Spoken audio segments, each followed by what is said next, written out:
My wife's sister made a pass at me at a recent family gathering and I have no idea what to do. For context, I think my wife Jenna is absolutely gorgeous, but she has some really negative body image issues.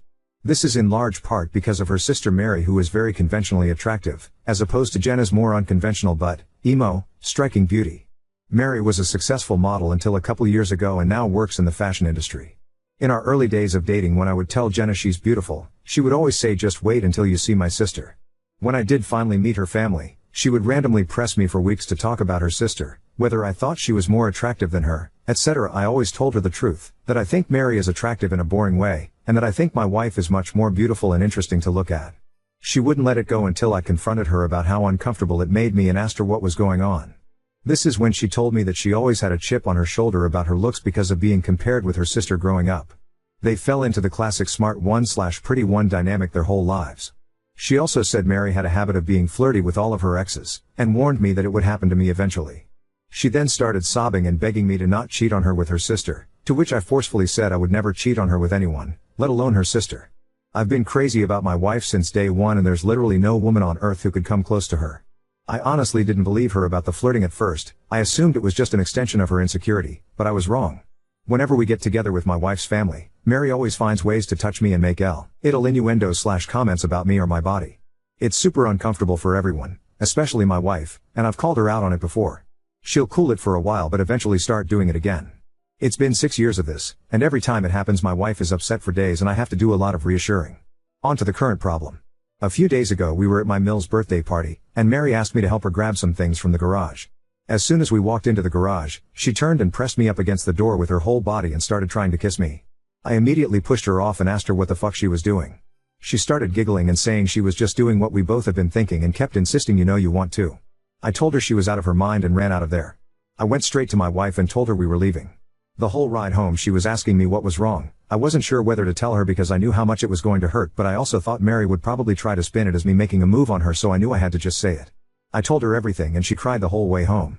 For the last several days Mary has been calling and texting my wife doing exactly what I thought she would do, even telling my wife that I said she, Mary, was the hottest girl I've ever seen, which I had to assure my wife a million times that I did not and would never say, even though she believes my account of the situation. She's been a complete wreck the last several days. She's hardly eating, she pulls away from my touch when I try to hug her or just hold her hand, she says she feels hideous and disgusting and I don't know what to do. This is the lowest I have ever seen her, and it hurts to see how much she's hurting. I have no idea what to do to help her heal from this. Reddit, what should I do? Oop, my in-laws definitely enable her behavior. She's the golden child, they brag about her constantly, even though my wife is literally a neuroscientist. Their mom was a pageant queen and she was their dad's much younger trophy wife. Honestly, we may have to go no contact with all of them. Update 1. I realize that I have literally never had a chance to check in with myself after these things happen, and I've actually been holding a lot of frustration and resentment about it all. I've been harassed for years and it has either been brushed off or it's been eclipsed by the impact it has on my wife. I don't blame her for it, but this has been a good lesson in me not burying my feelings for the sake of others, even for her. I also want to clarify a couple of things that came up. Several people asked about how my wife's family feels about all this, and I explained in a comment that her parents are toxic and treat Mary as the golden child, even though my wife is a freaking neuroscientist, amazingly talented musician, speaks 3 languages fluently and another 2 conversationally. My wife and her family are seriously the only people who don't seem to understand how exceptional she is. I remember meeting one of my wife's family friends and talking to them about her research, and they said, "Oh wow, her parents just told us she works at a university." Whereas my parents literally introduce her as the family genius to everyone. It makes me so fucking angry to think about how her asshole family has stolen her shine her whole life. She's literally a Renaissance woman, but all they care about is looks and money. Some folks ask me why I would ever put myself in a situation alone with Mary given everything she's done. I have no good answers for that other than I never thought she would actually try to do anything. That possibility just didn't exist in my head. I realize now that I should have seen this would happen eventually, and that I should have been less concerned with keeping the peace and more concerned with shutting Mary down before it escalated to this point. Hindsight is 20/20. Anyway, onto the update. The night I posted, I told my wife that if she wanted to try to repair her relationship with her sister I would respect that, but that I don't feel comfortable being around her for the foreseeable future. I said Mary has obviously been deeply jealous of my wife her whole life because she is a hollow, ugly person whose entire value has an expiration date while my wife actually has substance. I said that I think her whole family is toxic and has done nothing but put her down her whole life, but that only she can decide whether she still wants them in her life. I also told my wife that while I don't blame her for her emotional reaction, her insecurity is something that she needs to work on for our relationship to be healthy. What Mary did was sexual assault and she's been sexually harassing me for years, but I have consistently put aside my own feelings about this problem because of how it affects her, and that has prevented me from getting the support that I need, too. I told her that her reaction only serves to punish herself and me for her sister's behavior, and there's no reason to give her that kind of power. I also told her something that a commenter said that really resonated with me: the only people who have ever considered her second best are her and her family. Everyone else sees her for who she really is. She was crying the whole time and agreed that she needed to go to therapy to work on her insecurity. We were able to find a therapist who specializes in body image/self-esteem issues to work with her individually, and we're looking for a couples therapist too. My wife sent a message to her parents and sister that explained exactly what happened and told them she would reach out to them if she ever feels ready to repair their relationship. We blocked all of them everywhere, but Mary has of course been spamming my family and our friends with nonsense, claiming I attacked her. I'm a drug addict, I abuse my wife, all kinds of bullshit that, thankfully, nobody believes. My wife is still down in the dumps, but I can see that things are getting a little better. She's eating and sleeping more and she's cuddling with me in the mornings again, which is nice. Now I'm planning a surprise getaway for us this weekend. We're going to one of our favorite places and I'm going to wine and dine her and try to make her feel like the goddamn queen she is. I want to thank you all again for your help. You really helped me understand the severity of the problem, and again, thanks for helping me connect with my own feelings about all this. Y'all are the best. The only genius thing I've ever done is marry her. I'm a pretty average dude tbh, so I have no idea how I snagged her. Sad to think her low self-esteem probably played a part, but I do work hard to be a good husband every day. Update 2. First, I want to say that I've gotten so many questions about who Mary is, and I'm just not going to say. Suffice it to say that she's never been household name famous, but she made a living solely on modeling for about a decade from what I understand, so she must have been popular enough that fashion people might know her. I really don't know how that whole world works. But it doesn't matter how many names you drop, you're not famous if you don't have a Wikipedia page. Also got lots of comments that, mostly, jokingly called me a simp, and I can't argue with that. I totally am a simp for my wife. She's the coolest. I hope you all find a love that makes you feel this way. Okay, I think that's it.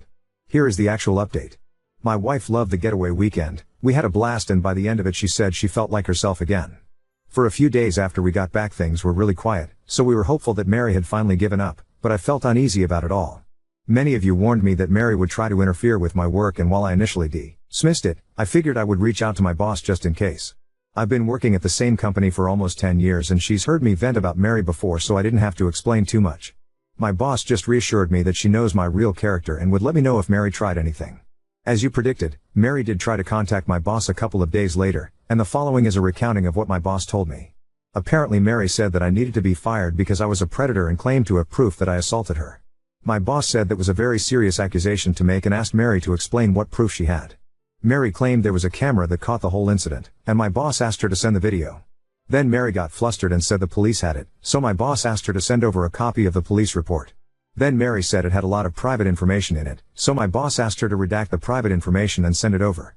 Then Mary said she didn't feel comfortable with that, and my boss told her that she could not take action against an employee based on word of mouth from a stranger. Then Mary shouted at her about victim blaming and hung up. Unfortunately, that was not the end of it.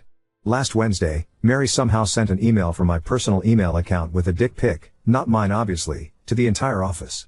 My best guess is that I must have left my email logged in on one of my in-laws' devices. She's definitely not smart enough to actually hack me. And I know this is completely beside the point, but of course she chose the weirdest looking dick I've ever seen. I played team sports all my life, I've seen a lot of dicks, and this was something else. It's honestly kind of funny to think about Mary googling gross penis or something and sifting through hundreds of images to find Juu as the right one. I had to apologize to everyone on staff and thankfully folks were surprisingly understanding. It's actually been kind of a nice bonding experience with my coworkers. I honestly didn't consider myself to be super well liked in the office, but it feels like everyone has been going out of their way to be kind to me and it means a lot. Anyway, at this point it was clear we had to escalate things legally. I really wanted to avoid it, but she forced my hand. My wife and I have a lawyer friend who helped us draft a cease and desist letter outlining her continued harassment and the material and emotional damage this is causing us. My wife then sent a message to Mary and my in-laws with a copy of the letter and made it very clear that we would pursue criminal and/or civil proceedings if her harassment continued. My wife's mom then called her crying and begged her to just let it go and leave Mary alone. My wife calmly explained that Mary is the only person responsible for this whole situation, and that their parents have always enabled her awful behavior. She also said something she later regretted but I think was pretty badass. Mary is going to stick you two in a nursing home and steal your money the minute she has the chance, and you deserve it. After the way her mom reacted, my wife is firmly settled on cutting off her family completely. This happened on Friday, and on Sunday Mary's best frenemy and sent my brother a message on Facebook to say Mary is going to leave us alone and to please not sue her. I told my brother not to respond, then just sat and enjoyed the idea that Mary was out there somewhere freaking out about the potential of having to actually face the consequences of her actions. It must be such a strange feeling for her.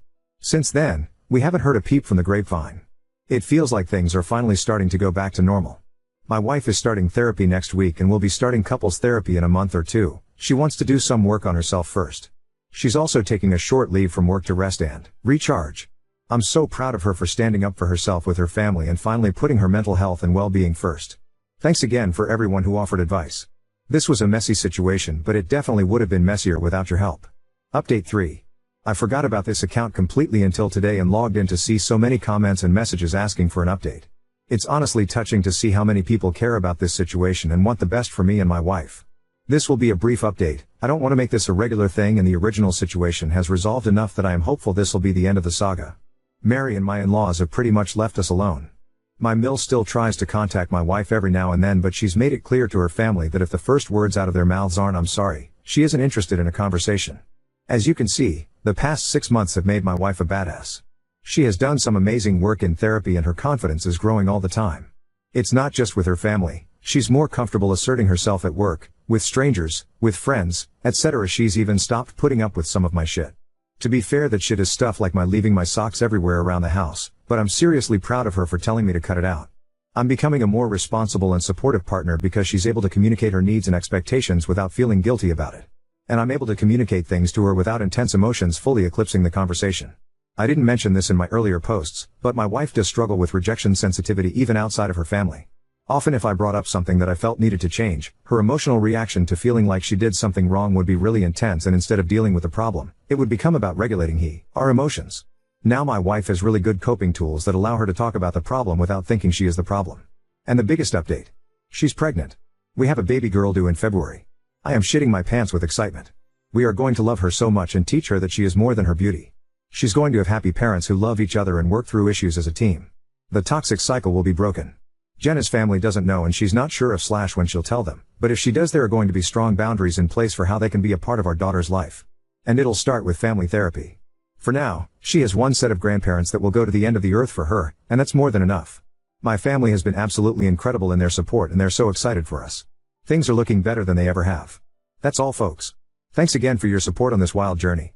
Hello everyone, I have come here for advice before and you were all incredibly helpful, and I could really use some support again. You can check my post history for the full story, but doctor, last year my wife, Jenna, and I had to make the decision to go no contact with her whole family. Her sister, Mary, 30F, sexually assaulted me, in-laws defended her, and after some legal wrangling they finally left us alone.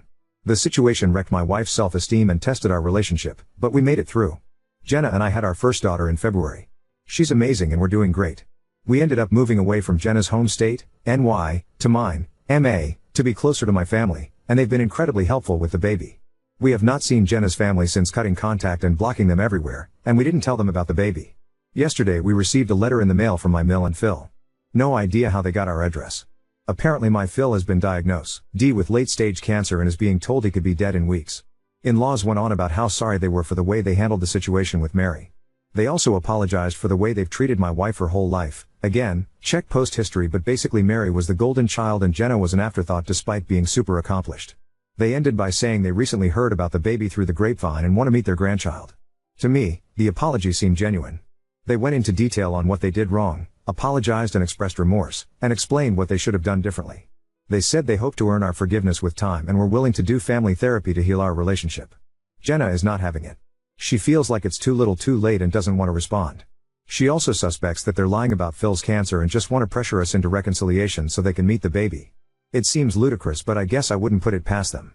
I want to respect my wife's feelings around this, but I'm worried that if the cancer is real, she may regret not taking this opportunity for reconciliation before he dies.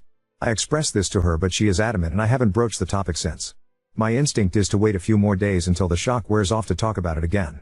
I just don't know what the best way to approach it would be. I certainly don't want to force my wife to do anything she doesn't want to do, but I feel like she's not thinking clearly about this right now. It also must be noted that our baby is still struggling with sleep and we're both tired and emotional all the time, so I feel like this might be influencing how she feels about all this. What should I do here? Should I try again or just let it be? Edit, people, stop being mean to me. I too am tired and emotional and my feelings are getting hurt. I am not forcing my wife to do anything. I brought it up one time. I know this is not about me. I don't personally care either way, I just want to support my wife. I intend to tell her I am here to listen/talk about it if she wants to, but I fully support her decisions around this. She has a great therapist she trusts and I'll be here to support her however I can. Update 4. Things have taken a disappointing turn, but we have some answers and we're working through it. First, my wife was right. The cancer story was bullshit. They were just trying to manipulate us. The same night I wrote my last post, I just let my wife know that I was here to listen if she wanted to talk about any of it, but that I would always support her no matter what she decided. She thanked me and I didn't bring it up again. She had her therapy session and afterwards said she wanted to talk. She said she wanted to get more information before making any decisions. She reached out to a trusted mutual connection and asked them to discreetly find out if the cancer was real. They reported back to say my Phil appeared healthy, my in-laws are apparently planning a European vacation for August, and they're telling people we are going with them. Connection was also able to confirm Mary is supposed to go on this trip along with her new boyfriend, much older rich finance guy, shocker, and that my in-laws have not told anyone about what happened with me and Mary last year, they just told people we moved away for work. Obviously, at this point, any possibility of reconciliation was gone. I don't think I've ever seen Jenna angrier than when we found all of this out. Just the utter gall of them lying about something like terminal cancer to manipulate my wife into forgiveness. I'm still amazed they would stoop so low, but it was eye-opening to see comments on my last post talking about how common it is. They even call it Christmas cancer. Some people just have no shame. Jenna decided to write a letter this weekend explaining that she knew they were lying everything. She told them that they and Mary are essentially already dead to her, she's processed that grief, and recommends they do the same. She also said that if they try to reach out again, the next letter they receive will be from a lawyer. She told me that writing the letter was healing for her, so that's one small thing to be grateful for. We were left wondering who told them about the baby/gave them our address. I'm sure the address is not hard to find with public records, but we have been so careful about the baby. The connection we reached out to didn't even know about her until Jenna called. We like/trust them, just didn't want to take any chances of it getting back. We went over for dinner at my parents' place a couple of days ago and Jenna started telling them about what happened. I noticed my mother averting eye contact and my heart sank into my stomach. I asked her if she had been the one to contact them, and she just started bawling, saying she couldn't imagine never knowing her own grandchildren and just wanted us to heal and be a family together. My dad had no idea she had reached out and was shocked and disappointed in her as well. I went absolutely ballistic while Jenna sort of just shut down and got this blank look on her face. I can't remember half of the things I said, but I ended by saying she would now know what it's like to not have access to her granddaughter, just like my in-laws. We took the baby and left right away, ignoring calls/texts from them and eventually my siblings. So now we're both feeling betrayed and heartbroken. Never in a million years did I think my mother would violate our trust like that. We're so close. She loves Jenna and the baby so much. My family knows exactly what happened with the in-laws, she can't claim ignorance. Obviously we're taking a lot of space from them, but funnily enough, Jenna is advocating for us to not be too hasty in cutting them off. She feels like my mom was not acting maliciously and is open to giving her a second chance, especially given she's been nothing but supportive of me/my wife until this. Somewhere down there I know she's right, but it's too fresh and I'm still so angry. We've asked for space from my family and they're being respectful about it. We'll take the weekend to cool down before we figure out next steps together. Thankfully we have this cute little chubby grub in our house that giggles and makes silly sounds, so it's hard to stay super upset or in your head about anything for too long. I know it's going to be a hard road rebuilding trust with my mom, but I feel somewhat hopeful that things will be okay in the long run.